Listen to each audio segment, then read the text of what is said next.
I think people are missing, right now at least, when it comes to World of Warcraft's lore. You see a lot of people sort of complaining about the lore in World of Warcraft, saying that, you know, the lore doesn't make sense and everything is sort of being retconned and Blizzard doesn't respect the old lore. And I've been thinking about that for a long time, right? I've been trying to figure out what is going on, because I think we can all agree that Dragonflight have sort of upended a lot of the story in World of Warcraft in a really major way, and Dragonflight also feels like a brand new game. So I've been thinking a lot about why that is, and I think I have the answer to this. Now, hear me out. You all remember that Steve Denuser said that World of Warcraft, as far as he can tell, is a game in 2 acts, right? And we're now starting with Act 2. We just finished Act 1 with the end of Shadowlands, and Act 2 is now the start of Dragonflight. But I actually think Steve Denuser is a little wrong there, because I think World of Warcraft is more a game in 3 acts. I think World of Warcraft Act 1 was classic or vanilla to Wrath. Why? Because that was established lore, well-established lore. It was basically based on Warcraft 1, 2, and 3. That was it. And then you have from Cataclysm to really Shadowlands, which falls in part 2, as far as I'm concerned. Now, the problem going, like the first 2 chapters of World of Warcraft, chapter 1 and chapter 2, as I've just explained them, they followed the same storytelling mantra or sort of layout, which was very much a D&D one-shot. What is a D&D one-shot, and how exactly does that work for World of Warcraft? Well, in a D&D one-shot, it's very much about the rule of cool. So it doesn't matter if you do something that's weird or off the cuff or a little bit of a retcon, because it's a one-shot. Every expansion exists on its own for its own purposes, and it just loosely sort of connects to other expansions. The other part of this was that in World of Warcraft, the idea has always been gameplay first, and oftentimes lore would take a massive beating at the expense of gameplay. So when gameplay sort of was more required, the lore would almost be pushed to the side in order to ensure that the gameplay could continue. This is why we often see stories completely cut, and then, you know, the end of an expansion like Shadowlands, the end of the expansion makes no sense because much of the story was cut that would have told the story in the first place. And also another reason why Blizzard relies so heavily on books, exactly because they don't have the freedom in the game to tell the story. And this made sense because really up until Shadowlands, the game was primarily designed by Alex Afrigiabi and Chris Metzen. These were the 2 main writers of World of Warcraft, and even though Chris Metzen left years ago already, and Alex Afrigiabi of course left before Shadowlands came out, the problem is that Steve Denuser and the new team of narrative the designers still worked off of the blueprint of the old guard. Now, you could already see things sort of changing in Legion already. Think back to how Legion approached the story compared to Warlords of Draenor or Cataclysm or Mist of Pandaria. In Legion, Blizzard, for the first time ever, started sort of experimenting with multi-expansion stories that would take place.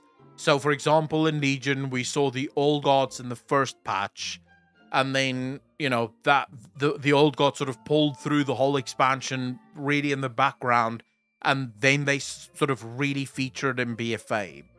You know, and you had the Drostvar as well that was sort of hinted at and then really featured in BFA. So these stories, you know, for the first time, Blizzard is kind of experimenting with multi-expansion storytelling events and telling a more cohesive story. The problem is, it's still done in the old mold of World of Warcraft, which is D&D one-shot, the rule of cool. And so with Dragonflight, I see Dragonflight as a complete reset of World of Warcraft. And yes, it's going to require some suspension of belief from us as players, because Blizzard seems to be reconfirming a lot of lore that was retconned years ago and retconning a lot of lore that was supposed to be true from years ago. A great example of this is for most of the first 2 chapters of World of Warcraft, the Titans were considered to be good. Was there elements of the Titans that were kind of, questionable? Sure. But that's just because they're Titans. They're so much bigger than us. They're gods. But they're good, right? Ultimately, they are our parents. They're the ones who created us. They're fundamentally good.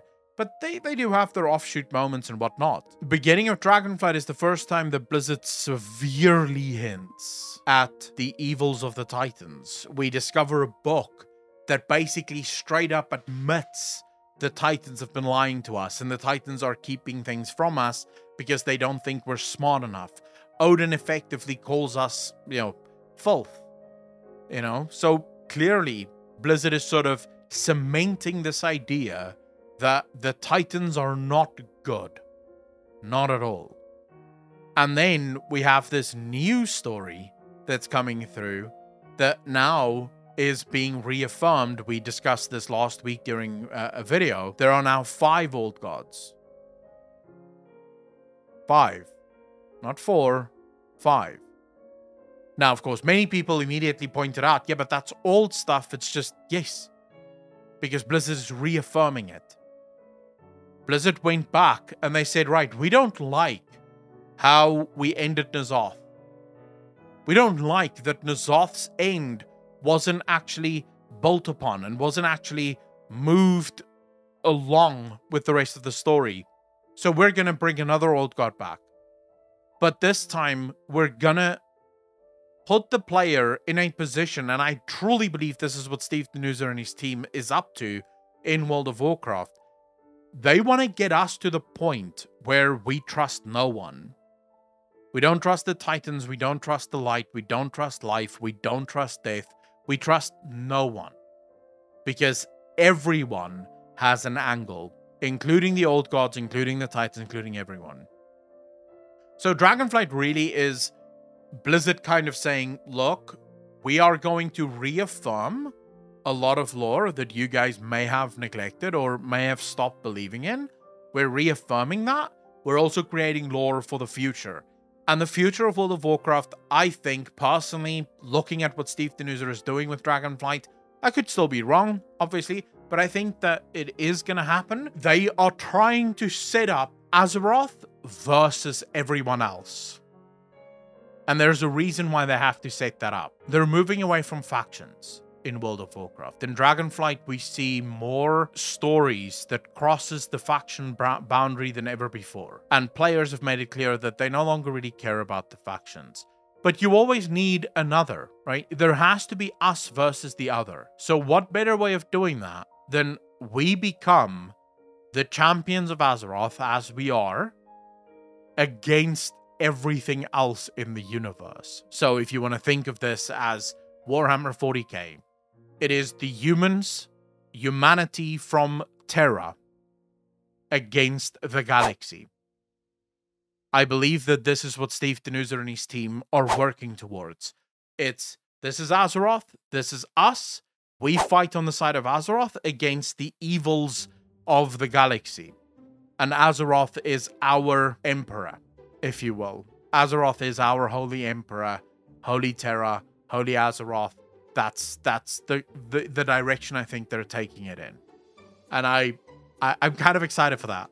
I think that could be a level up from modern day storytelling, at least in my opinion. I might be wrong, but that's what I think.